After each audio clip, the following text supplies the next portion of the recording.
नमस्कार, सादर प्रणाम। आज हम चर्चा करने वाले हैं तिरंगा यात्रा की।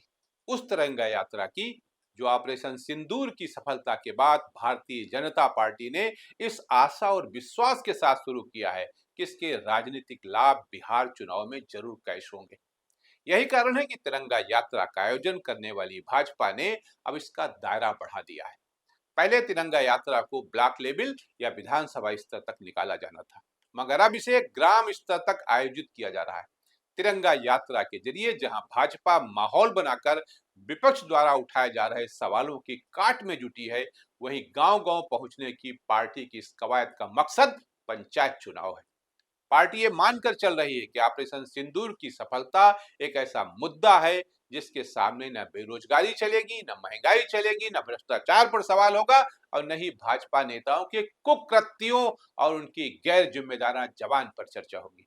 चर्चा होगी तो सिर्फ और सिर्फ सिंदूर पर, गर्म सिंदूर पर, नसों में बहते हुए खून की जगह गर्म सिंदूर पर।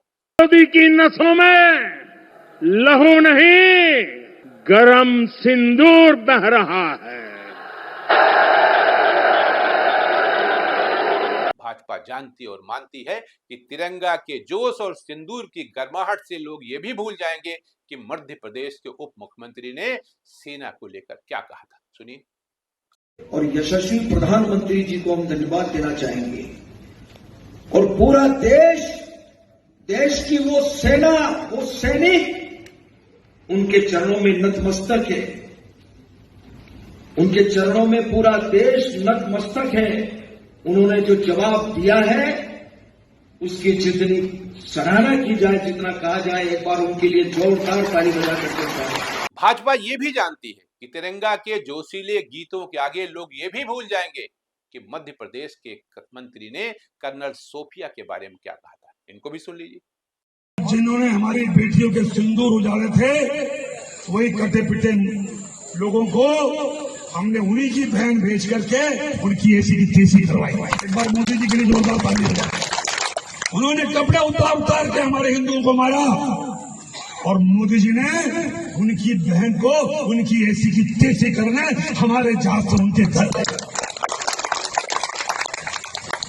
अब मोदी जी कपड़े तो उतार नहीं सकते थे, इसलिए उनके समाज की बहन को भेजा कि तुमने हमारी बहनों को अगर विधवा किया है तो तुम्हारे समाज की बहन आके तुम्हें नंगा करके छोड़ेगी। देश का मान सम्मान और हमारी बहनों का सुहाग का बदला तुम्हारी जाति की, समाज की बहनों को पाकिस्तान भेजकर से कोई ले सकता है। और उन्होंने कहा था, भाजपा को यह भी विश्वास है कि भारत के लोग समय के साथ ये भी भूल जाएंगे कि हरियाणा से राज्यसभा सांसद ने पहलगाम हमले में मारे गए एक सेना के अधिकारी की पत्नी के बारे में क्या कहा था। उनको भी सुन लीजिए। और अगर वहां पर जो हमारी वीरांगनाएं बहन थी जिनकी मांग का सिंदूर छीन लिया गया, अगर उन्होंने अहिल्याबाई का इतिहास पढ़ा होता तो उनके सामने उनके पति को कोई निरपराध इस तरह से गोली नहीं मार सकता था, चाहे वो भी शहीद हो जाए। वीरांगना का भाव नहीं था, जोश नहीं था, जज्बा नहीं था, दिल नहीं था, इसलिए हाथ जोड़ के गोली का शिकार हुआ। इसीलिए ये संग्राम का इतिहास पढ़ाने की परंपरा भारत देश में 2014 के बाद हमारे यशस्वी प्रधानमंत्री ने शुरू की, ताकि हमारे देश की हर नारी,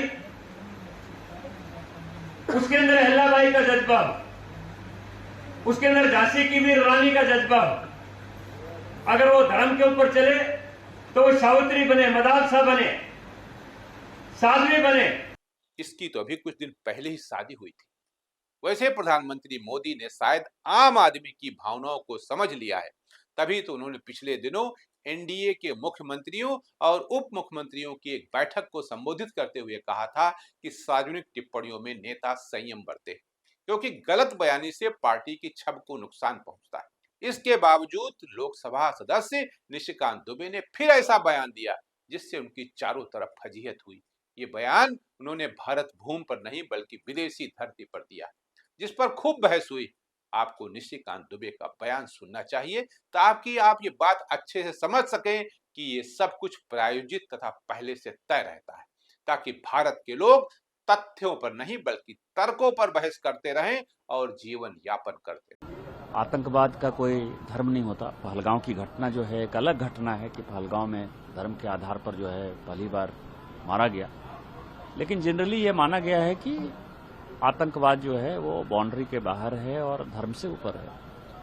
तो हम इन बातों को रखेंगे क्योंकि सऊदी अरब के साथ साथ ही फॉरेन पॉलिसी बहरीन की भी उसी तरह से डिसाइडेड है और एक दूसरे के प्रति जो है उन दोनों का कोऑपरेशन है। कुवैत का आपको पता है कि जहां हमको आगे जाना है कि कुवैत के लिए कितना बड़ा वॉर हुआ। 91 का जो वॉर था वो भी आतंकवादी था, इंटरनल था, उसको कब्जा करने की कोशिश की थी इराक ने। तो ये सारे मुद्दे ऐसे हैं जिसमें कि हम निश्चित तौर पर अपनी बात समझाने में कामयाब होंगे। 78 साल से पाकिस्तान ने हमारे साथ क्या काम किया है और जब हम लौट के आएंगे तो मुझे लगता है कि माहौल पूरे दुनिया में पाकिस्तान के खिलाफ होगा और आतंकवादी राष्ट्र। आज के लिए इतना है। नमस्कार।